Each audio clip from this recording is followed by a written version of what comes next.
খেলা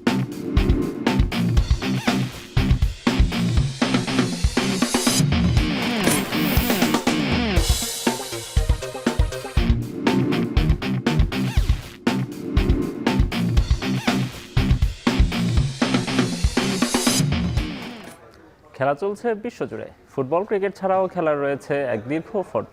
শুধু ফলাফল নয়, গত, আজ এবং আগামীর খেলাকে প্রেস বক্স থেকে আমরা দেখতে চাই ভিন্ন চোখে। সেই দেখাটাই দেখতে পাবেন এখন মাঠে। সঙ্গে আছে আমি, নোমান আব্দুল্লাহ। ঢাকা টেস্ট শেষ হয়েছে বাংলাদেশের ঐতিহাসিক এক জয়ের মাধ্যমে। তবে আলোচনা এখনো শেষ হয়নি, আলোচনা চলবে। আলোচনা করার জন্য আমাদের সঙ্গে আছেন ক্রিকেট কোচ আখিনুজ্জামান রুশো। রুশো ভাই, আপনাকে স্বাগত জানাচ্ছি। রুশো ভাই, যেটা বলছিলাম যে আলোচনা আসলে চলবে। যে জয়টা বাংলাদেশ পেয়েছে নিঃসন্দেহে অনেকদিন আলোচনার দাবি রাখে। তার আগে আরেকটা টেস্ট শুরু হয়ে যাবে আর কয়েকদিন পরেই। তার আগ পর্যন্ত হয়তো এটা নিয়ে আলোচনা চলবেই। বাংলাদেশ যেভাবে ডোমিনেট করে টেস্ট খেলেছে, আমরা অনেকদিন বাংলাদেশকে টেস্টে আসলে একটু, টেস্ট ফরম্যাটটা বাংলাদেশের জন্য একটু দুর্বল সংস্করণ ছিল বাংলাদেশের ক্রিকেটারদের জন্য। আমরা ওয়ানডে টি-20 যতটা সাবলীলভাবে খেলতে পারতাম, এই ফরম্যাটটা কিন্তু আসলে অত সাবলীলভাবে খেলতে পারতাম না। সেখান থেকে গত বেশ কয়েকটা সিরিজ ধরে আমরা দেখতে পাচ্ছি বাংলাদেশ টেস্টে বেশ উন্নতি করেছে। তারই একটা ছাপ আমরা গত টেস্টটাতেও দেখলাম, ঢাকা টেস্টে। ওভারঅল আপনি এই টেস্টটাকে আসলে কিভাবে দেখেন? আমি আসলে ওভারঅল এই টেস্টটাকে দেখছি যে আমাদের বাংলাদেশ লাস্ট পাকিস্তানের আগে কিন্তু তারা কিন্তু গিয়ে খেলে এসেছে। ওখানে কিন্তু বাংলাদেশ কিন্তু ওখান থেকে রেজাল্ট নিয়ে এসেছে, একটা খুব ভালো রেজাল্ট নিয়ে এসেছে। আর ওই টেস্টের যে একটা জয়টাকে একটা বাংলাদেশ টিমকে তো একটা ভালো একটা মোটিভেটেড করছে। এবং এর পাশাপাশি আর যেহেতু আমাদের হোম সিরিজ এইখানে আমরা যে উইকেটটাতে খেলছি বর্তমানে, সেই উইকেটটা ডেফিনেটলি খুব ভালো উইকেট ছিল। হয়তোবা এইখানে দেখা গেছে যে পাকিস্তান হয়তো টসে জিতে ওরা হয়তো চিন্তাভাবনা করেছে গ্রেসি উইকেট, খুব সবুজ উইকেট, এই উইকেটটাতে তারা একটা অন্য কিছু চিন্তাভাবনা করেছে। আসলে উইকেটটা আসলে একটু অন্যরকম হয়ে গেছে। অন্যরকম মিনস এখানে আমরা দেখতেই পাচ্ছি যেখানে ব্যাটিং ফেভারের উইকেট ছিল আর কি। তো এইখানে আমাদের বাংলাদেশের যারা ব্যাটসম্যানরা ছিল তারা কিন্তু তাদের দক্ষতার পরিচয়টা দিয়েছে। বিশেষ করে টপ অর্ডার যদি একটু আমাদের যদিও একটু তাদের একটু সমস্যা হয়েছে বা তারা হয়তো বুঝে ওঠার আগেই হয়তো উইকেটটা ফল করেছে। পাশাপাশি যে আমাদের যে পরের যারা ব্যাটসম্যান ছিল, নাজমুল হোসেন শান্ত, মুশফিক, লিটন দাস, তারপরে হচ্ছে মমিনুল, এদের যে দক্ষতার যেটা পরিচয়টা কিন্তু কালকে দিয়েছে। যে আসলে এরা তো আসলে একদিন ধরে খেলছে না, এরা আসলে 10 বছর ধরে টেস্ট ক্রিকেটটা খেলছে। আসলে এই সময় সিচুয়েশনে কীভাবে টিমগুলো হ্যান্ডেল করতে হয়, কীভাবে আসলে ওভারকাম করতে হয়, আসলে সেটারই তার পরিচয়টা তারা কিন্তু কালকে দিয়েছে। এবং তারা কিন্তু সেই জায়গায় কিন্তু যেমন শান্ত একটা সেঞ্চুরি করেছে, এক্সেলেন্ট সেঞ্চুরি। মমিনুলও 90+ করে দিয়েছে,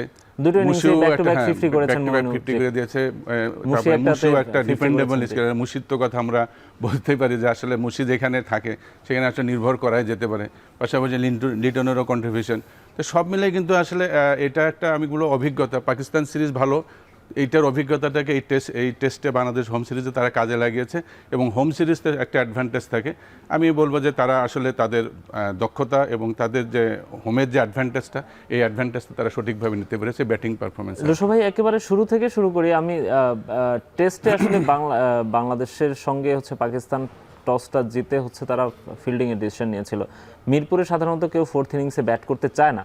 আর টস জিতে তারা ফিল্ডিং বেছে নেওয়ার পেছনে কি আসলে একটা এইটাই আসলে তাদেরকে ব্যাকফুটে ঠেলে দিয়েছে কিনা? কারণ মিরপুরে সবসময় আমরা দেখি 4th বা 5th ডেতে ব্যাটিং করা কিন্তু খুবই খুবই টাফ হয়ে যায়। এবং সেখানে 200+ রান চেজ করে জয়ের রেকর্ডও মাত্র 1-2টা। সেখান থেকে তারা এই ঝুঁকিটা আসলে কেন নিল একদম শুরুতেই? না, আমি এটা বলবো যে এটা আসলে টেস্ট ম্যাচটা এটা 5-ডে ম্যাচ। এটা ইনিংস ওয়াইজে কিন্তু চেঞ্জ হয়, কিন্তু ইনিংসভাবে এটা বিভিন্নভাবে চেঞ্জ হয়, ডে বাই ডে সেটা চেঞ্জিং আসে আর কি।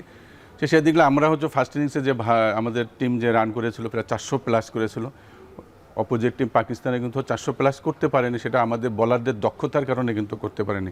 বোলাররা কিন্তু তাদের দক্ষতার পরিচয় দিয়েছে। পাশাপাশি সেকেন্ড ইনিংসেও আমাদের বাংলাদেশ হয়তোবা একটু রানটা যদিও কম ছিল, বা টার্গেটটা একটু মোটামুটি একটা টার্গেট ছিল যে আসলে এটাতে 260 রান চেজ করে জয়ের রেকর্ড তো নেই, খুব একটা আসলে চেজেবল স্কোর এটা বলাই যায়। আমি হয়তো যখন খেলা দেখছিলাম তখন ভাবছিলাম যে 200+ বা 250+ আসলে এটা আসলে সেফ কিনা। আসলে এটা ঘটনাটা ঘটছে আসলে একটা যখন এই টার্গেটটা দিয়েছে, মানে একটা সময় দেখতে পাচ্ছিলেন যে পাকিস্তান কিন্তু ভালোই কিন্তু টার্গেটের দিকে যাচ্ছিল, একটা সময় 4-এর উপরে রান রেটে টার্গেট দিয়েছে, মাঝখানে একটু বৃষ্টি ছিল, তারপরে আবার যখন লাস্ট ইনিংসের যে খেলাটা, এখানে হয়তো একটা রেজাল্ট চলে আসতো, সেখানে হয়তো টিমমেট যারা ছিল, এখানে তো দেখবেন আপনি যে এখানে মুশি একটা অভিজ্ঞ ক্যাপ্টেন ছিল আগে, মুশির সাথে শান্ত হয়তো সহযোগিতা, তারপরে মিরাজ আছে, এখানে লিটন আছে, সবার যে একটা ক্যাপ্টেন্সি অভিজ্ঞতা এবং তাদের যে একটা সলাপ পরামর্শ, আমি মনে করি তারা হয়তো ওই যে টির সময় যে ব্রেকটা ছিল, এই সময় তাদের একটা চিন্তা ভাবনা যে হয় ম্যাচটা হয়তো তাদের কাছ থেকে যাচ্ছে, হয়তো তারা তা সহজে ছেড়ে দিবে না।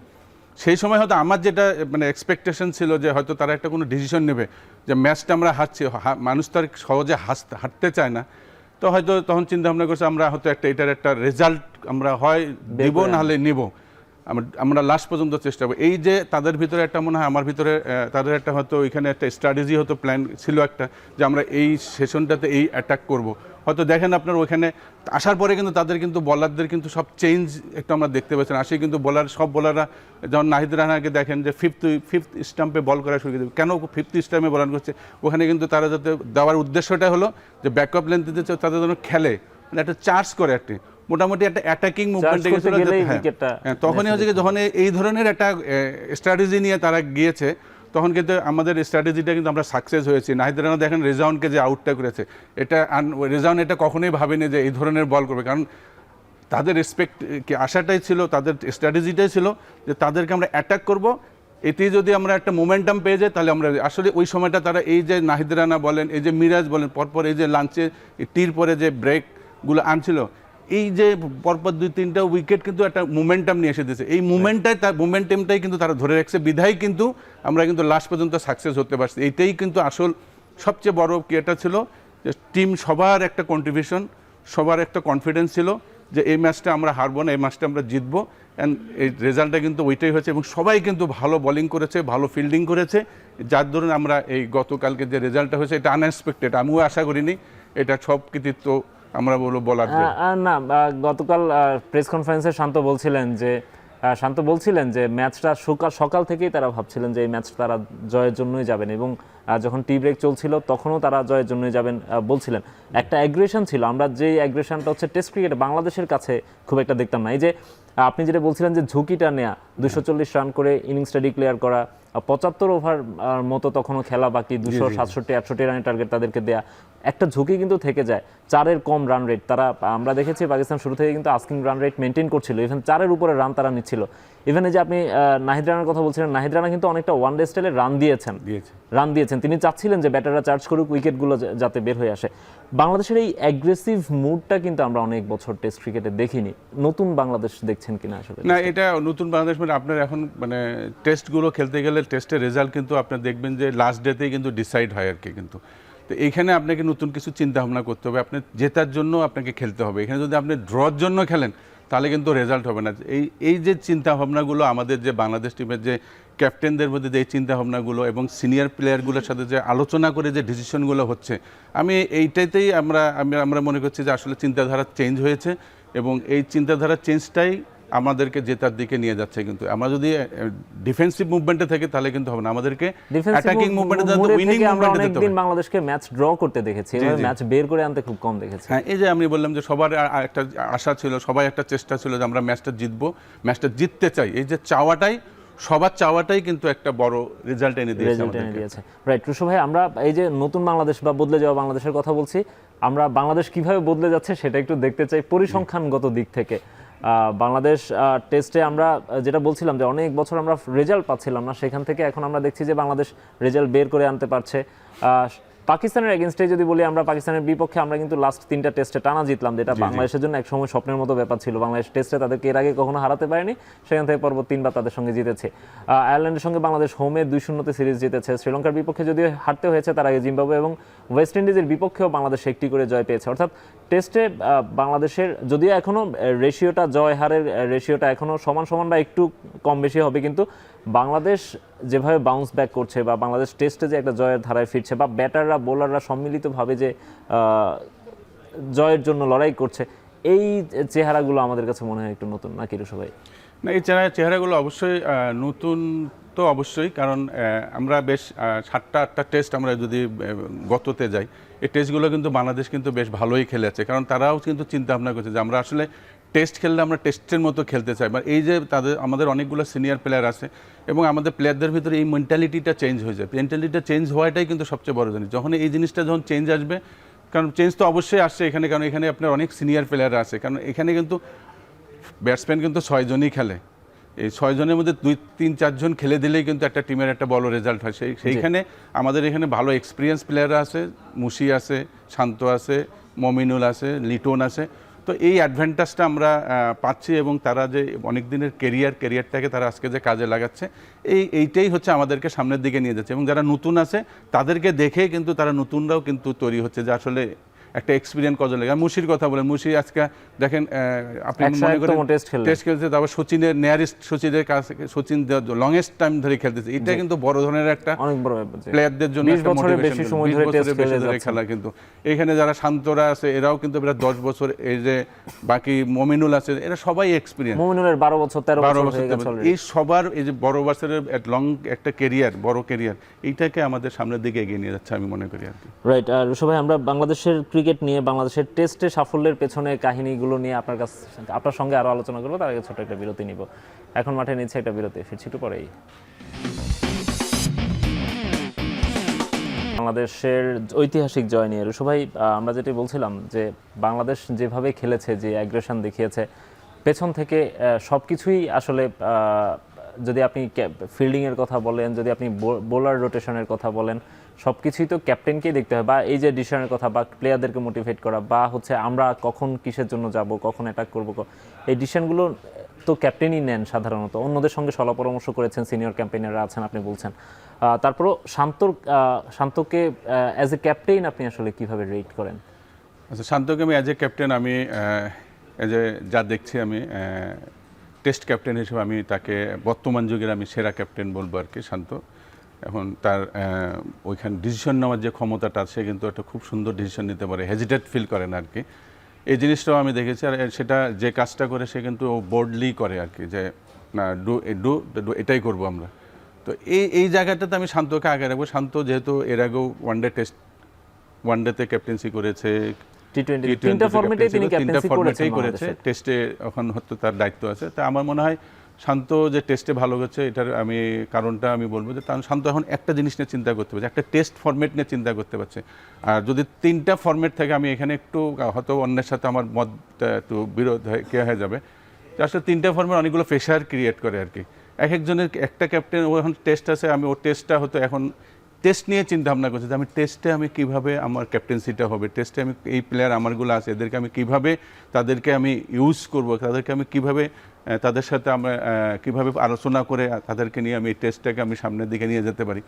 তো এই যে জিনিসগুলো শান্তর, এই জিনিসগুলো আমি মনে করি যে শান্তর এই জিনিসগুলো ভালো। এবং আমি মনে করি শান্ত যে টেস্ট ক্যাপ্টেন্সি, যেটা সে বেশ কিছুদিন হলেও করে যাচ্ছে, বেশ কয়েকটা টেস্টও সিরিজে দেখলাম, বা যে তার যে ডিসিশন যেগুলো নিচ্ছে, সেই ডিসিশনগুলো কিন্তু খুব মানে একটা রেজাল্টেবল ডিসিশন বলে আর কি, decision. Right, on the field, of the field, দুই পাশেই শান্তর ক্যাপ্টেন্সি মুগ্ধ করছে।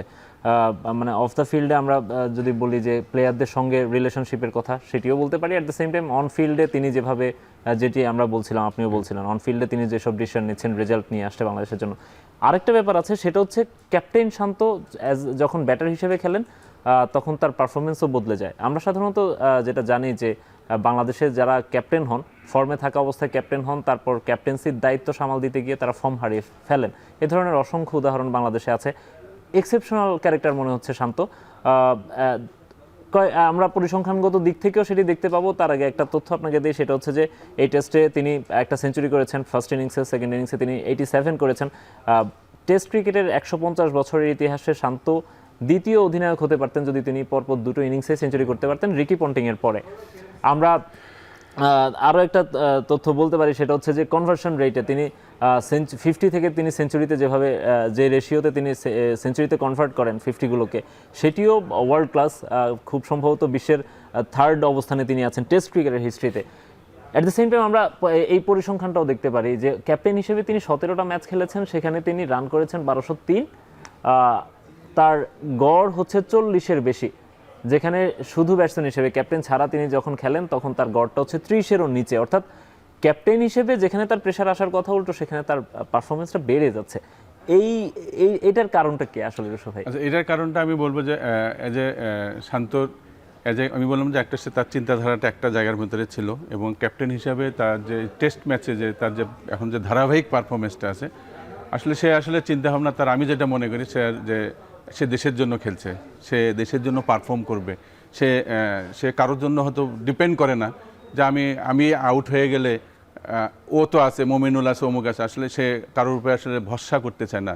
তার খেলাটাতে বোঝা যায়, সে যতক্ষণ থাকে সে কিন্তু বোঝা যায় সে রান করতে চায়, সে দলের জন্য রান করতে চায়, সে সলা পরামর্শ করে। পার্টনার যখন থাকে তার সাথে কিছু আলাপ আলোচনা করে কিন্তু ইনিংসটা কীভাবে সামনের দিকে নিয়ে যাওয়া যায়, এই যে ডিসকাশনটা, এর যে মানে সে সামনের দিকে নিয়ে যাবে, সিনিয়র প্লেয়ার সাথে কীভাবে আলোচনা করতে হবে, জুনিয়রকে কীভাবে গাইড করতে হবে, এবং এই যে আলোচনাটাই কিন্তু একটা শান্তকে সামনের দিকে নিয়ে যায়, শান্ত পারফরমেন্সকে নিয়ে যায় এবং টিমের পারফরমেন্সকে সামনের দিকে নিয়ে যায়। এই দিক থেকে শান্ত, আমি বলবো যে আসলে এই যে ম্যানেজিং যে তার যে ক্ষমতাটা, এই ক্ষমতাটা তার খুবই ভালো। এই জন্যই কিন্তু এই ক্ষমতাটা ভালো, এবং অনফিল্ড যে সে সিচুয়েশনগুলো সে খুব ভালো বুঝতে পারে যে এই সিচুয়েশনে কীভাবে খেলতে, এখন ওপেন ফিল্ড আছে, ওপেন ফিল্ডে কীভাবে খেলতে হবে, সিঙ্গেল কীভাবে খেলতে হবে, কীভাবে ডাবল বাই করতে হবে, কীভাবে কখন বাউন্ডারি দরকার, এইভাবেই কিন্তু সে এই সিচুয়েশনগুলো বুঝে তার রোলটা কিন্তু সে প্লে করার যে আমরা দেখছি, সে সুন্দরভাবে কিন্তু এইগুলো কিন্তু এক্সিকিউট করে কিন্তু সামনের দিকে যাচ্ছে। এবং সে যখন দেখছে যে এইভাবে করলে রেজাল্ট আছে, সে কিন্তু বুঝে গেছে টেস্টটা কীভাবে খেলতে হয়, এবং সে বুঝে গেছে জন্যই কিন্তু সে এখন এই যে লাস্ট কয়েকটা টেস্ট ধরে যে ধারাবাহিক তার পারফরমেন্স, এটা আসলে সম্পূর্ণ ওর নিজের ক্রেডিট দেওয়া উচিত। ওর নিজের ক্রেডিট এটা ও চাইছে, ও চেষ্টা করছে, এবং ওর ডেডিকেটেড যে আমি এটা পারবো, এইটাই তাকে সামনের দিকে এগিয়ে নিয়ে গেছে। রাইট। আরেকটা বিষয় নিয়ে, শান্তর মেন্টালিটি নিয়ে একটু কথা বলতে চাই। রুশো ভাই 40 টেস্টের মাত্র ক্যারিয়ার, এর মধ্যে 9টা সেঞ্চুরি তিনি করেছেন, 50 চেয়ে সেঞ্চুরি বেশি, মাত্র 6টা 50, বিপরীতে 9টা সেঞ্চুরি। বাংলাদেশে সাধারণত আমরা দেখি, বাংলাদেশে না সারা পৃথিবীতেই এটি হয় যে নার্ভাস 90s-এ, নার্ভাস 80s-এ অনেকে আউট হন। ইভেন বাংলাদেশেরই আমরা আরেকজন ক্রিকেটারের কথা বলতে পারি, এটা তুলনা না, মুশফিকুর রহিম মমিনুল হক সবশেষ 5টা ইনিংসেই 50 পেয়েছেন, একটা সেঞ্চুরিও তিনি করতে পারেননি। নাজমুল হোসেন শান্তর এই মেন্টালিটিটা নিয়ে আমি একটু কথা বলতে চাই যে 40 টেস্টে তিনি 9টা সেঞ্চুরি করেছেন, 50 চেয়ে বেশি করেছেন। অ্যাট দ্য সেম টাইম তাকে প্রচুর ট্রলের শিকার হতে হয়েছে সোশ্যাল মিডিয়াতে বা বিভিন্ন সময় আমরা দেখেছি। সেখান থেকে সব কিছুকে অ্যাভয়েড করে তিনি যেভাবে ম্যাচ দিনের পর দিন নিজেকে আসলে অন্য লেভেলে নিয়ে গেছেন বা এই পর্যায়ে, আজকের এই পর্যায়ে নিয়ে এসেছেন, আমার মনে হয় রুশো ভাই তার এই মেন্টালিটিটা নিয়েও মনে হয় একটু বেশি আলাপ করার সুযোগ আছে।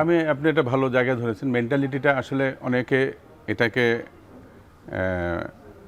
মানে সহজভাবে নেয়, এটাকে অনেকে চ্যালেঞ্জভাবে নেয়, অনেকে আবার এটাকে প্রেশার হিসেবে নেয় না। তা আমি শান্তর কথাই বলি, শান্ত কিন্তু এই যে অনেক মানে বিগত আমরা দেখেছি তো যে অনেক সময় তার সাথে অনেক কিছু হয়েছে, আসলে শান্ত ওই জায়গাটাকে মনে করছে যে এইটা আমার সাথে এই জিনিসটা ঘটেছে বিধায় যে আমি পিছায় যাব না, কিন্তু সেটাকে চ্যালেঞ্জ হিসেবে নিয়েছে। যখনই সে চ্যালেঞ্জ হিসেবে নিতে পারছে যে আমি এটাকে চ্যালেঞ্জ হিসেবে নিয়ে আমি সামনের দিকে এগিয়ে যাব, তো এই এগিয়ে যাওয়াটা বা এই চাওয়াটা একে কিন্তু সামনের দিকে এগিয়ে নিয়ে গেছে। আর কিন্তু সে কিন্তু ওই যে চাইছে যে আমি ভালো খেলবো, আমাকে ভালো খেলতে হবে, আমার ভালো খেলে আমাকে জবাবটা দিতে হবে, ভালো খেলে আমার সামনের দিকে যাচ্ছে। কিন্তু তার আকাঙ্ক্ষা আর একটা জিনিস আছে যে তার কিন্তু একটা গোল আছে, আমি এই ছোটো মাপের প্লেয়ার হব না, তার কিন্তু বড় মাপের প্লেয়ার হওয়ার আকাঙ্ক্ষাটাও কিন্তু তাকে সামনের দিকে নিয়ে যাচ্ছে। এবং তার এই যে পারফরমেন্স, এই যে মানুষ পিছিয়ে কথা বলে, এইগুলোকে সে আসলে কিন্তু আমার মনে হয় না সে কানে নেয়, এগুলোকে সে পিছিয়ে দিয়ে সে সামনের দিকে চিন্তা ভাবনা করে, সামনের দিকে আমি কিভাবে আরও ভালো খেলতে পারি, এই চাওয়াটা, এই চিন্তা ভাবনাটাই ওই এই মেন্টাল টাফনেসটাই তাকে আগায় দিয়েছে আর কি। রাইট। শান্তর ব্যাপারে আপনি বলছিলেন যে ম্যাচ সিচুয়েশনটা রিড করতে পারেন সহজে। একটা বলি, যদি আমরা এই টেস্টে আমরা তার একটা প্রমাণ কিন্তু পেয়েছি। প্রথম ইনিংসে তিনি অনেকটা ওয়ানডে স্টাইলে সেঞ্চুরি করেছেন, 130 বলে 101 রানের একটা ইনিংস। সেকেন্ড ইনিংসে আমরা যখন দেখছিলাম যে 4th ডেতে যখন বা 5th ডেতে যখন তিনি খেলছিলেন, 4th ডেতে শেষ সেশনটাতে তিনি খেলছিলেন, তখন ব্যাট করাটা একটু কঠিনই, বা 5th ডেতে ব্যাট করা একটু কঠিন। সেই সময়টাতে তিনি একেবারে টেস্ট ম্যাচে যে খেলেন, আপনার 150 বলে তিনি 87 রানের একটা ইনিংস খেলেন, যদিও সেঞ্চুরি মিস করেছেন অল্পের জন্যই, কিন্তু সেই ইনিংসটাই বোধহয় অনেকে অনেক রকম কথা বলছিলেন। কেউ বলছিলেন যে ওই সময় অ্যাটাকে যাওয়া উচিত কিনা, টার্গেটটা আর একটু বাড়ানো উচিত কিনা, বাট ওই সময়টা কি আসলে রুশো ভাই অ্যাটাক করার মতো বা চার্জ করার মতো সুযোগ ছিল কিনা, যদি করতেন সেক্ষেত্রে বাংলাদেশ দলের বিপদ বাড়তে পারতো কিনা? না, ওই সময়টা আসলে ও জানে যে আসলে কিভাবে আমি যদি কিভাবে খেললে আমার স্কোরটা কন্টিনিউয়াসলি বাড়তে থাকবো, কিন্তু স্ট্রাইক রোটেট করে কিন্তু যাচ্ছিল। আর সে যদি মানে হঠাৎ করে একটা ধরেন একটা মনে করেন আমি ফার্স্ট গিয়ার থেকে ফিফথ গিয়ারে যেতে পারবো না, কিন্তু গেলে একটা অঘটন ঘটবে আপনি ফিফথ গিয়ার থেকে ফার্স্ট গিয়ারও আসতে পারবেন, এটাতেও কিন্তু অঘটন ঘটবে। কিন্তু ওর যে খেলার ধরনটা ছিল থার্ড ফোর্থ গিয়ারের খেলা ছিল, কিন্তু সে কিন্তু একটা গিয়ারে কিন্তু চলতেছিল, সুন্দরভাবে খেলাটাকে মেনটেনেন্স করে নিয়ে যাচ্ছিল। এবং সে দেখেন যে ফার্স্ট ইনিংসে যে সেঞ্চুরিটা করছে, সেঞ্চুরির আগে অনেক সময় দেখা যায় অনেকে কি করে, অনেকে একটু ডিফেন্সিভ হয়ে যায়, কিন্তু সে কিন্তু ডিফেন্সিভ হয় না, সে কিন্তু তার খেলার ধরনটা কিন্তু ওই স্ট্র্যাটেজিটা ওইভাবেই সে মেনটেনেন্স করে গেছে বিধায় কিন্তু ও কিন্তু এত বড় একটা স্কোর দিয়ে যেতে হয়েছে। সেঞ্চুরি পরপরই সেজন্য আউট হয়ে যেতে হয়েছে কিন্তু সে কিন্তু চাইছে যে আরো রানটাকে ক্যারি করার জন্য, কিন্তু তো সেদিক থেকে আমি বলবো যে শান্ত, যে তার যে খেলার ধরনটা যেটা আছে, সে মনে করছে যে এইভাবে খেললে মনে হয় আমার স্কোরটা আরো বাড়বে, ও চেষ্টাটা করে গেছে। হয়তো আনফরচুনেটলি ওই জায়গাটা একটা হয়তো কনসেন্ট্রেশন একটা ব্রেক হয়ে গেছে, হয়তো একটা ডিসিশন মেকিং। বাংলাদেশের ক্রিকেটারদের রুশো ভাই একটা সমস্যা যেটা হয় সেটা হচ্ছে যে এই যে শান্তর কথা আমরা বলছি, অন্য ক্রিকেটারদের 50টাকে সেঞ্চুরিতে কনভার্ট করতে না পারা বা 30-40 ইনিংস খেলে 50 করতে না পারা, কনসেন্ট্রেশনের একটু অভাব ঘটে বা হচ্ছে নানা কারণে ইনিংসগুলো বড় করা হয় না। যারা সেঞ্চুরি করেন তাদের 200+ হয় না। আমাদের দেশে খুব কম ডাবল সেঞ্চুরি আছে। আপনার যে প্রিয় ছাত্র মুশফিকুর রহিম, তার 3টা ডাবল সেঞ্চুরি আছে। সেই ছাড়া বাংলাদেশে ডাবল সেঞ্চুরির নজির খুব কম। তামিম ইকবালের একটা বা সাকিব আল হাসানের একটা ছাড়া বাংলাদেশে খুবই কম ডাবল সেঞ্চুরির সংখ্যা। সো এই ইনিংসগুলোকে বড় করতে পারার জন্য আসলে ক্রিকেটারদের আলাদা করে কি করা উচিত বা শেখা উচিত? টেস্টে এটার তো সুযোগ আছে না, এইগুলো তো অবশ্যই সুযোগ আছে। এই ইনিংসগুলো আসলে সেঞ্চুরিটাকে ডাবল সেঞ্চুরি করতে গেলে এটা অনেক সময় বিষয় আছে, অনেকের টায়ার্ডনেসের বিষয় আছে, এনার্জি লসের বিষয় আছে। তো হয়তোবা আবার এই যে 100 রান যারা এই যে 100 রান করার পরে যে আউট হয়, 100 রানের যে ফোকাসটা তখন যেরকম রোল করে, যেভাবে রোটেট করে, অ্যাকচুয়ালি 100-র পরে যখন তারা মনে করে যে আমি তো ভালো সেট আপ আছি, বা একটা কোনো সময় ব্রেক হয়ে যায়, লাঞ্চ ব্রেক হয়, টি ব্রেক হয়, এরপরেও যে একটা আবার নতুন করে স্টার্ট হয়, এই জায়গাটা আমার মনে হয় একটু তারা যদি একটু অ্যাটেনশন থাকে, আমার যদি মনে করে যে আমি আগে যেভাবে খেলেছি, আমার ওই ফোকাসটা আবার নিয়ে আসতে গেলে আমাকে 2-3 ওভার আবার একটু দেখে খেলে আবার যদি শুরু করি, এরা কিন্তু তাহলে কিন্তু আমি মনে করি যে ইনিংসটা আরও ডাবল করতে পারবে। কারণ ওই সময় কিন্তু আমার একটা জিনিস খেয়াল রাখবেন যে যখন একটা বল একটা করে বল, তখন কিন্তু ফোকাসটা কিন্তু বেশি থাকে। যখন যখন ওভার কনফিডেন্ট হয়ে যায় যে আমি তো এখন মানে সেট, তখন কিন্তু এটা এই ভুলগুলো হয়ে যায়। যদি ওই আগের মতোই ফোকাসটা রাখে যে আমি ওই আগে যেভাবে ওই ফোকাসটাই যদি রাখতে পারে, তাহলে মনে হয় যে আরো ইনিংসটা বড় করতে পারবে তারা।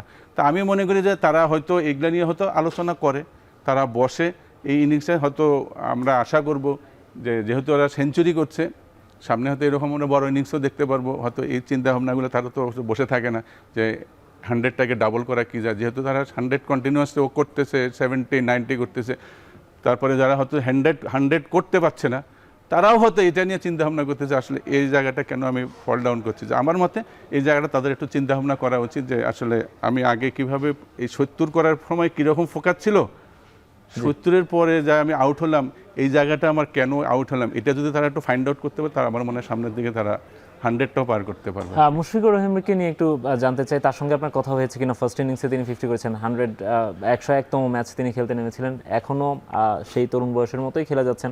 একটা লম্বা ইনিংস তিনি খেলেছেন, লম্বা ইনিংস এই অর্থে অনেকগুলো বল তিনি খেলেছেন, কিন্তু তিনি সেঞ্চুরি করতে পারেননি। আপনি তার সঙ্গে আপনার এখন কি ধরনের কথাবার্তা হয়? একটু মুশফিক যদি সেঞ্চুরি পেতেন আপনার কাছে কেমন লাগতো? না, মুশফিক তো ওর সাথে কথা হয়, মাঝে মধ্যেই কথা হয়, হয়তো খেলা নিয়ে খুব কম কথা হয়, অন্য বিষয় নিয়ে কথা হয় সত্য কথা যেটা। কারণ ও কিন্তু আমি বলবো যে মুশফিক তো এখন বাংলাদেশের one of the best batsman আর কি। সে কিন্তু মাঠের সব সিচুয়েশনগুলো বোঝে আর কি। আর ও চায় রান করার জন্য, হয়তো একটা লং একটা টাইম খেলছে, ও হয়তো একটা সময় চেষ্টা করে যে আমি এই ইনিংসটাকে বড় করব। ওই যে বললাম মাঝে মধ্যে ওটা হয়তো ধরে রাখতে পারে না। তা মুশফিকেরও সবসময় যখন হয়তো কথা হয়, বলে স্যার যতদিন আমি বড় ইনিংস করতে পারবো ততদিন আমি খেলবো, যখন আমার ইনিংসটা ছোট হয়ে আসবে তখন কিন্তু আমি নিজেই সরে যাবো আর কি।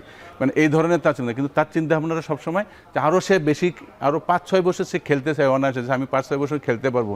তার এই যে অ্যাটিটিউডটা বা এই যে চাওয়াটা, রহিম এখনো 5-6 বছর খেলতে চান, এই ধরনের কথা বলেছেন। মানে এইরকম তার একটা, মানে তার তো প্র্যাকটিসের ধরন দেখেই কিন্তু বোঝা যায় ওখানে কিন্তু, যে আসলে সে আসলে খেলা সহজে ছাড়তে চায় না, সে বাংলাদেশের জন্য আরও ইনিংসটাকে, তার ক্যারিয়ারটাকে সামনের দিকে নিতে চায়। এটাও কিন্তু তারও একটা হিস্ট্রি রেখে যেতে চায়। আমি মনে করি যে আমার এটা হিস্ট্রি, এটা দেখে আমাদের যারা ইয়াং জেনারেশন আছে তারা তাকে দেখে শিখবে ডেফিনেটলি। তারও সে একজন সিনিয়র, তার জুনিয়রদেরকে সে কিন্তু একটা উদাহরণ দিয়ে যেতে চায় যে আমি যদি পারি তোমরা কেন পারবো না। এই যে তার যে চিন্তা ভাবনাটা, এটা কিন্তু খুব একটা বড় চিন্তা ভাবনা। এক্স্যাক্টলি, তিনি যেভাবে নিজেকে মেনটেন করেন এখন পর্যন্ত, এত লম্বা ক্যারিয়ার, 20 বছরের বেশি সময়ের ক্যারিয়ার, স্টিল ইয়াংদের মতো খেলছেন, স্টিল ইয়াংদের সঙ্গে লড়াই করে টিমে টিকে থাকছেন, এটা অবশ্যই অন্যদের জন্য শিক্ষার ব্যাপার হবে। রুশু ভাই, আমরা আপনার কাছে আবারও ফিরবো, তার আগে আরেকটা বিরতি নিব। এখন মাঠে নিচ্ছে আরও একটা বিরতি, ফিরছি একটু পরেই। রুশু ভাই, আমরা বাংলাদেশ দল নিয়ে আলাপ করছিলাম। একজনের কথা বলতেই হয়, তিনি স্পেশাল ট্যালেন্ট আমার কাছে মনে হয়, নাহিদ রানা। যেভাবে 3টা ফরম্যাটে পারফর্ম করছেন, শুধু টেস্টে না, শুধু ওয়ানডে না, শুধু টি-20 না, আমরা দেখছি যে 3টা ফরম্যাটেই একই সঙ্গে পারফর্ম করা খুব কম প্লেয়ারই সম্ভবত এই মুহূর্তে পৃথিবীতেই আছে। নাহিদ রানাকে নিয়ে একটু আপনার কাছ থেকে শুনতে চাই, ওনার স্পেশালিটিটা আসলে কি? আচ্ছা, Nahid Rana as a good বলার আমি বলবো, সে ওয়ান অফ দ্য বেস্ট আমি বলবো এখন আমাদের বাংলাদেশের এখন বেস্ট পেস বোলারের মধ্যে একজন। তার আগে তো আমি তাসকিনের কথা বলবোই, তাসকিন তো আমাদের এক্সপিরিয়েন্স একজন বোলার। নাহিদ রানা মানে নতুন আমাদের যে আসছে কিছুদিন হলো সে, তো এই হিসাবে নাহিদ রানাকে আমি তার সবচেয়ে থ্রেট যেটা হচ্ছে পেস, তার যে একটা পেস বোলার যে অ্যাগ্রেশন, তার যে একটা পেস বা এই জিনিসটা, তার চেয়ে সব হচ্ছে তাকে আমি সামনের দিকে এগিয়ে নিয়ে যাব। এবং তার এরপরে তার যেটা আছে যে তার চাওয়াটা যেটা, যে সে কিন্তু সবসময় একটা লাইন মেনটেনেন্স করে বল করে, লেন্থ মেনটেনেন্স করে বল করে, এবং তার যে ক্ষিপ্রতাটাও মেনটেনেন্স করে বল করে, মানে তার সব মিলে যে একটা, যে সে একটা ক্লিং মুভমেন্টের দিকে যায় কিন্তু সবসময়, অলওয়েজ যে বল আমি করব, এই চ্যানেলটা মেনটেনেন্স করব, এর ভিতরে সব জিনিসগুলোই থাকবে যেগুলো আমি বললাম আর কি। তো নাহিদ রানা আমি বলবো যে আমাদের সে সব ফরম্যাটেই সে খেলছে। তো নাহিদ রানার বিষয়ে আমি একটু আমাদের বোর্ডকেও আমি একটু সতর্ক করতে চাই, যে কারণে আসলে নাহিদ রানা কিন্তু আমাদের একটা অ্যাসেট, কিন্তু একটা তাকে আমাদেরকে কিন্তু খুব সতর্কভাবে তাকে কিন্তু আমাদের ব্যবহার করতে হবে। আসলে কোন সিরিজটা তো তাকে খেলানো দরকার, মাঝে মধ্যে আমাদের কিন্তু কোনো সিরিজে তাকে একটু রেস্টও দিতে হবে, তার কিন্তু এই জিনিসগুলো যদি মেনটেনেন্স করতে হবে, নাহলে ওয়ার্কলোড ম্যানেজমেন্ট যেটা, হ্যাঁ ওয়ার্কলোড ম্যানেজমেন্ট অবশ্য তারা এগুলো তাদের মাথায় আছে আর কি। যতটা পারা যায় আমাদের এই অ্যাসেটটাকে আমরা খুব সতর্কভাবে, খুব সাবধানতার সাথে তাকে আমরা যেন আসলে ইউজ করি আর কি। তো ডেফিনেটলি নাহিদ রানা যে কোনো ফরম্যাটের জন্য কিন্তু একটা থ্রেট, কিন্তু একটা, তো থ্রেটটা আসলে যাতে বেশি আমরা ওভার ইউজ না হয় সেদিকে আমাদের একটু সতর্ক থাকতে হবে। রুশু ভাই, আপনি মনে হয় বোলিং কোচ ছিলেন আমি যতটুকু জানি। নাহিদ রানা যে বলটা দিয়ে মোহাম্মদ রিজওয়ানকে বোল্ড করলেন, রিজওয়ান ওয়ার্ল্ড ক্রিকেটের অনেক বড় একটা নাম, একটা সময় দারুণ ছন্দে ছিলেন, এখন হয়তোবা খুব একটা ফর্মে নেই, তারপরও রিজওয়ান তো একজন এক্সপেরিয়েন্সড প্লেয়ার, তাকে যেভাবে একটা ইনসুইংয়ে একেবারে বিভ্রান্ত করলেন, এটা মনে হয় যে কোনো পেস বোলারের কাছে একটা স্বপ্নের মতো ডেলিভারি নাকি? না, স্বপ্নের মতো ডেলিভারি অবশ্যই। নাহিদ রানারও একটা অবশ্যই ওই সময়টা একটা প্ল্যান ছিল যে আসলে উইকেটটাতে কিন্তু ওই রকম কিন্তু একটা সুইং ছিল না, কিন্তু নাহিদ রানা অবশ্য বলটা পড়ার পরে কিন্তু off the pitch, after pitch কিন্তু কাট করে বলটা কিন্তু ঢুকে গেছে আর, কিন্তু রেজাউনও বুঝতে পারে না যে আসলে ও এইটা করবে আর কি। অবশ্যই এটা ওই সময় তার একটা বোলিং প্ল্যান ছিল যে আমি এই জায়গাটা তাকে ধরবো, সে শর্ট অফ একটু লেন্থে বল করে সেই বলটাকে কিন্তু সে ঢুকিয়েছে, কিন্তু ও মনে করছে যে বলটা হয়তো বের হয়ে যাবে, ছেড়ে দিয়েছে, কিন্তু আউট হয়ে গেছে। তো এইগুলো আসলে ভালো প্লেয়ারের কিন্তু গুণাবলী, কিন্তু বললাম না নাহিদ রানা এক্সট্রা অর্ডিনারি, আমাদের একটা দেশের একজন একটা ফিউচার, একটা বড় একটা ফিউচার, দেশের একটা আমাদের অ্যাসেট। কিন্তু তার যখন সে একটা এই মাপের বলার হচ্ছে, তার ভিতরে কিন্তু অবশ্যই চিন্তাধারাটাও কিন্তু একটু অন্য ধরনের, কিন্তু বড় মাপের প্লেয়ারের বড় চিন্তা ভাবনা থাকে, বড় প্লেয়ারদেরকে সে কীভাবে অবশ্যই তাকে নিয়ে হয়তো একটা ওয়ার্কআউট করছে, রিজওয়ানকে আমি কীভাবে ধরবো। ক্যাপ্টেনও হয়তো তার স্কিল খুব ভালো, তার এই জায়গাটাও খুব ভালো, মেন্টাল স্কিলটাও তার ভালো। স্কিল এবং মেন্টাল স্কিল যার ভালো হবে তার কিন্তু রেজাল্ট কিন্তু খুব ভালো রেজাল্ট পাইতে কিন্তু খুব শর্ট টাইমের মধ্যে সে পেয়ে যায়, কিন্তু সেটা নাহিদ রানা সেটা দেখিয়ে দিয়েছে। কিন্তু যে কোনো সময় সে চেঞ্জ আসতে পারে, কিন্তু সে কিন্তু ঘাবড়ায় যায় না। আমি দেখছি যে প্রথম ইনিংসে যেভাবে হয়তো বল করছে, বল করে গেছে, রান একটু দিয়েছে, কিন্তু এ কিন্তু অনেক বোলার আছে কিন্তু এই জায়গায় হওয়ার পরে কিন্তু ঘাবড়ায় যায়, কিন্তু এই কিন্তু ঘাবড়ানোর মতো ছেলে না আমি যা দেখলাম। সেকেন্ড ইনিংসে এসে কিন্তু তার একটু আবার ফার্স্টের দিকে এসে কিন্তু সে একটু ওই রিদমটা মেনটেনেন্স করছে, কিন্তু থার্ড যেটা উইনিং মুভমেন্টে যে জায়গাটা যে রোলটা খুব দরকার, একটা টিম ম্যানেজমেন্ট বলেন, একটা দর্শক বলেন, মাঠে দর্শক আছে, দর্শকদের সবাই যেটি চাচ্ছিল আছে উইনিং একটা কি আসলে এইটা ও কিন্তু আমি মনে করি এই ধরনের প্লেয়ার খুব কমে আছে, যে ওই দর্শকের একটা চাহিদা আছে, টিম ম্যানেজমেন্টের একটা চাহিদা আছে, আমার টিম কলিগদের একটা চাহিদা আছে, এই যে সর্ব চাহিদাটা সে কিন্তু বুঝতে পারছে যে এই একটা সময় আছে আমাকে আরও মেলে ধরার জন্য, আমি কি জিনিস, আমি আসলে কত দূর কী করতে পারি। তখন কিন্তু নাহিদ রানা তার এই যে মেন্টাল স্ট্রেংথ যেটা আছে এইটাকে কিন্তু সঠিকভাবে কাজে লাগাতে পারছে, এবং যেভাবে ক্যাপ্টেনরা তাকে যে পরামর্শটা দিয়েছে এবং সেইভাবে সে বলটা করতে পারে, যাদের স্কিল ভালো থাকে, যাদের এইটা ভালো থাকে, সে কিন্তু খুব মানে রেজাল্টটা খুব কুইক দিতে পারে কিন্তু, এবং যে কোনো সময় মোমেন্টাম চেঞ্জ করে দিতে পারে, যেটা নাহিদ রানার ভিতরে আছে, রাইট টাইমে রাইট বলটা ডেলিভার করতে পারে। আমরা একটু নাহিদ রানার ক্যারিয়ারটা দেখতে চাই, টেস্ট ক্যারিয়ারটা খুবই ছোট ক্যারিয়ার, মাত্রই তিনি জাতীয় দলে এসেছেন, 11টা টেস্টের মধ্যে খেলেছেন, 11টা টেস্টের মধ্যে তিনি 33টা উইকেট নিয়েছেন। ইকোনমির রেটটা কিন্তু একটু বেশি, টেস্টে সাধারণত আমরা এই রেটটা দেখি না। আপনি যেটা বলছিলেন যে তিনি ওই অ্যাগ্রেসিভ বোলিং এর কারণে, অ্যাটাকিং বোলিং এর কারণেই হয়তো একটু রান খরচে বোলার তিনি, তবে এর মধ্যেই মাত্র 11টা টেস্টের মধ্যেই তিনি 2বার 5 রান নিয়ে ফেলেছেন, গতকালকে তিনি তার ক্যারিয়ারের বেস্ট বোলিংটা করে ফেলেছেন। নাহিদ রানাকে নিয়ে অনেকগুলো কথা বলা যায়, একটা হচ্ছে ওয়ানডেতেও তিনি মাত্র 11টা ওয়ানডে খেলেছেন, এর মধ্যে 2বার তিনি 5 রান নিয়েছেন, 5টা উইকেট শিকার করেছেন, যেটা খুবই রেয়ার এই মুহূর্তে, আসলে এই মুহূর্তে না, যে কোনো বোলারের কাছে এটা একটা স্বপ্নের একটা ফিগার, 5টা উইকেট শিকার করা, সেটা তিনি এই এত আর্লি স্টেজে তিনি পেয়ে গেছেন। নাহিদ রানার কে নিয়ে আরেকটা কথা যেটি বলা হয় রুশো ভাই, যে তার পেসটা তার সম্বল, তিনি টেস্টে যেভাবে প্রতিনিয়ত 140, 145, 150 বা ছুঁই বল করছেন, এইটা কি একটু আসলে অ্যালার্মিংও কিনা এট দ্য সেম টাইম, একটা বোলার কন্টিনিউয়াসলি একটা ইয়েতে বল করে যাচ্ছে? এটা তো অবশ্যই এটা আমি বলবো যে এটা একটা পেস বোলারের জন্য যদি কন্টিনিউয়াসলি একটা পেসে বল করে, তো এইটা ও হয়তো মেনটেনেন্স করতে পারে, ওর অ্যাগ্রেশনটাই এরকম। আবার দেখবেন যে নাহিদ রানা এই যে আমাদের লাস্ট যে টেস্টের আমাদের রেজাল্টটা পেলাম, তার যে বলিং লাস্টের 5টা উইকেট পাচ্ছে, এখানে কিন্তু সে কিন্তু কখনোই কিন্তু আবার দেখেন ভ্যারিয়েশনটাও নিয়ে আসছে কিন্তু, 40, 45, 47, এই যে ভ্যারিয়েশনটা, এই যে থ্রেড পেসের ভিতরে যে ভ্যারিয়েশনটা নিয়ে আসা, এটা সবচেয়ে বড় কিন্তু একটা মুখ্য ভূমিকা পালন করে কিন্তু, যেটা কিন্তু নাহিদ রানার ভিতরেও আমি কালকে দেখেছি যে আসলে গুড এক্সিলেন্ট। সে কিন্তু একই পেজে হলে হয় কি ব্যাটসম্যান বুঝে ফেলে, ব্যাটসম্যানকে সে বুঝতেছে সে জোরে করতেছে, অ্যাকশন তার ঠিক দেখা গেছে যে একই অ্যাকশনে জোরে অ্যাকশনে বল করতেছে, কিন্তু তার ভিতরে ভ্যারিয়েশন সে কিন্তু দিচ্ছে কিন্তু, এই জায়গায় কিন্তু ও কিন্তু আরও আমি মনে করি অনেকের চাইতে কিন্তু আগিয়ে, কিন্তু যে পেসের অ্যাগ্রেশনটা সে ইউজ করে এবং ভ্যারিয়েশনটার ভিতরে সে এক্সিকিউশন করে আর কি, কিন্তু তো এইটা অনেক বড় অ্যাডভান্টেজ নাহিদ রানার জন্য, এটা পারে সে। নাহিদ রানার এই পেসটার রহস্যটা কি? আমরা অনেকদের কাছ থেকে অনেক রকম কথা শুনি, আপনি নিজেই যেহেতু একজন বোলিং কোচ, নাহিদ রানার এই গতির রহস্যটা আসলে কি, মানে কন্টিনিউয়াসলি এক স্পিডে বল করে যাওয়া? গতির রহস্যটা আমি বলবো কি, এটা আসলে তার হাইটটা নিশ্চয়ই তাকে একটা এটা আমি বলবো অবশ্যই যে তার একটা হাইট একটা ফ্যাক্টর আছে, আর ন্যাচারাল তার হচ্ছে যে স্ট্রেংথটা, যে বাই বর্ন যেটা এটা হয়, যেটা কিন্তু সহজে আপনি ওই যতই স্ট্রেংথ ট্রেনিং করেন কে করেন না, কিন্তু ন্যাচারাল যে স্ট্রেংথ এটা গড গিফটেড হয়, এটা কিন্তু আমি এটা বলবো যে নাহিদ রানা এটা গড গিফটেড একটা তার ন্যাচারাল স্ট্রেংথটা, এবং সে এইটাকে সে চাওয়াটা, এবং সবসময় যে সে চায় যে আমি খুব জোরে গতিতে বল করবো, এই চাওয়াটাও কিন্তু তাকে এগিয়ে নিয়ে গেছে, কিন্তু এই জিনিসটা কিন্তু সবাই আসলে পারে না। অনেকে হয়তো এরকম চায়, যখন হয়তো ভালো উপরে বল করে কিন্তু যখন মার খেয়ে যায় তখন কিন্তু সে ব্যাকফুটে চলে যায়, কিন্তু নাহিদ রানা হলো যেন আমি জোরেই করবো, তার এই সিস্টেমটাকে সে ফলো করে, কিন্তু এইটাকে তাকে সামনের দিকে এগিয়ে নিয়ে গেছে। কিন্তু রুশো ভাই, গতকালকে আমরা পাকিস্তানের বেশ কয়েকজন ক্রিকেটারের কথা শুনলাম, টেস্ট হারের পর তারা অনেকেই প্রতিক্রিয়া জানিয়েছেন, সবাই নাহিদ রানাকে স্পেশাল বলছেন, সবাই একটা কথা বলছেন, এই মুহূর্তে এশিয়ার সবচেয়ে ভয়ঙ্কর বোলার নাহিদ রানা। আপনি এগ্রি করেন কিনা?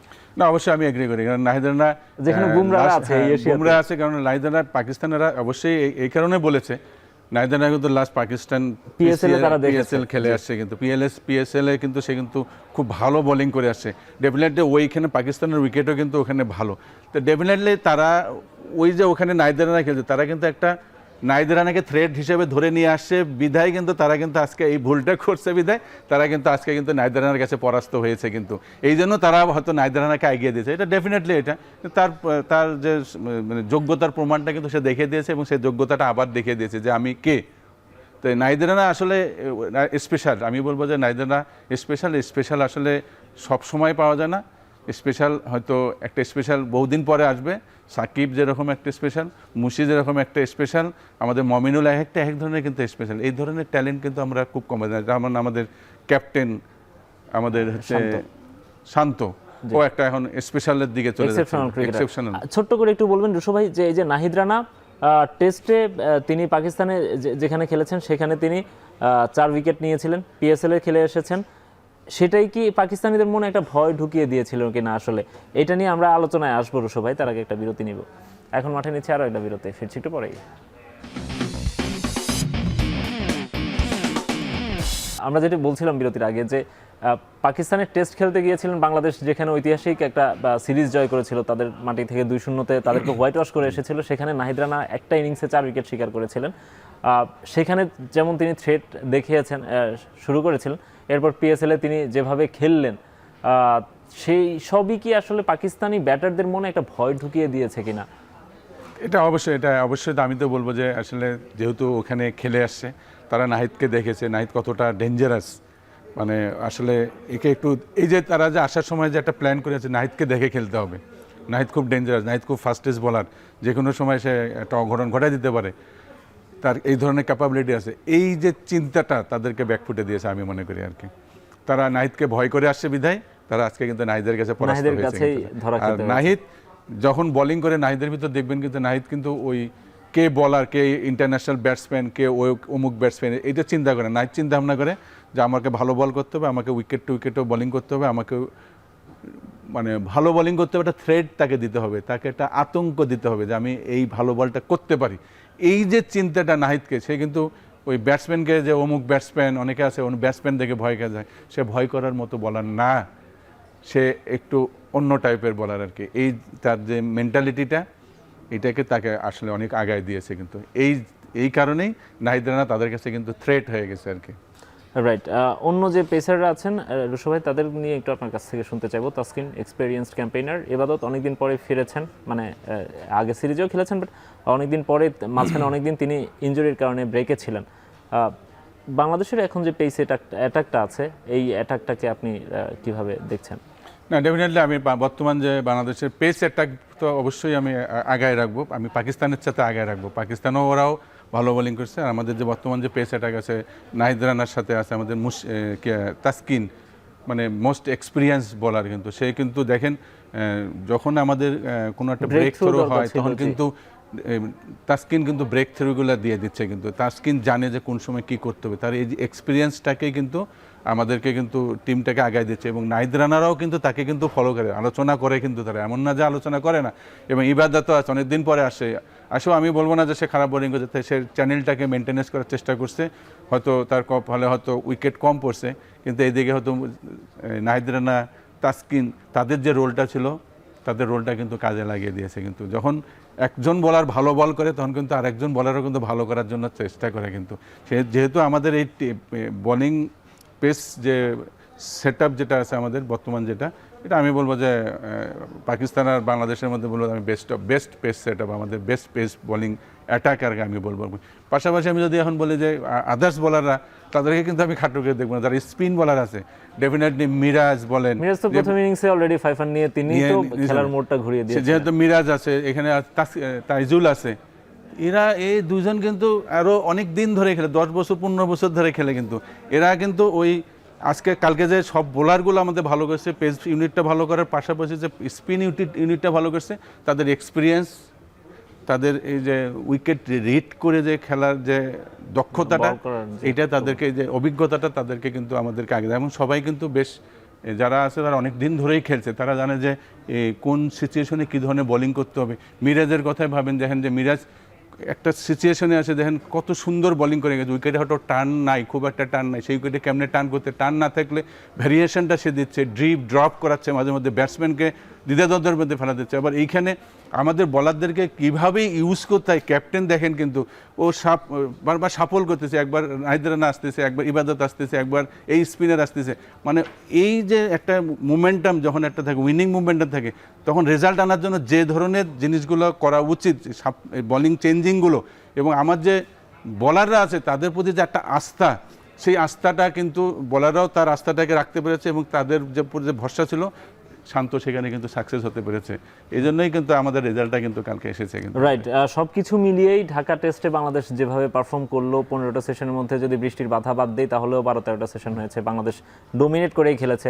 সবই কি আসলে সিলেট টেস্টে প্রত্যাশাটা আরেকটু বাড়িয়ে দিচ্ছে কিনা? অবশ্যই যে এখানকার কনফিডেন্সটা সিলেট টেস্টের জন্য আমাদেরকে একটু আগাইয়ে দিবে আর কি, এবং প্লেয়াররাও এখন একটু কনফিডেন্সটা একটু বেড়ে গেছে, এবং সেটা আমরা সিলেট টেস্টে আসলে আমরা আশা করি যে একটা ভালো কিছু আমরা রেজাল্ট পাবো আর কি, যেহেতু আমরা ব্যাটিংও ভালো করছি, বোলিংও ভালো করছি, ফিল্ডিংও ভালো করছি, সব ফরম্যাট মিলে আমরা একটা ভালো এবং একটা শেফে ভালো আছি আর কি। উইকেটেও খেলেছে, ভালো মিরপুরে একটা উইকেটও উইকেটে খেলেছে, খেলা হয়েছে, সিলেটের উইকেটটাও উইকেট কিন্তু অনেক ভালো উইকেট আমরা আশা করি, ডেফিনেটলি ওখানেও আমরা একটা ভালো কিছু রেজাল্ট পাবো আর কি। রাইট রুশো ভাই, আমরা সবাই সেটা আশা করি, এবং পাকিস্তানকে বাংলাদেশ আরও একবার বধ করবে, আরও একবার হোয়াইট ওয়াশ করবে, সেটার জন্যই আমরা সবাই অপেক্ষা করবো নিশ্চয়ই। রুশো ভাই, আপনাকে অসংখ্য ধন্যবাদ আমাদেরকে স্টুডিওতে সময় দেওয়ার জন্য। আসসালামু আলাইকুম। শেষ করছি এখন মাঠের আজকের আয়োজন। এতক্ষণ দেখার জন্য সবাইকে ধন্যবাদ।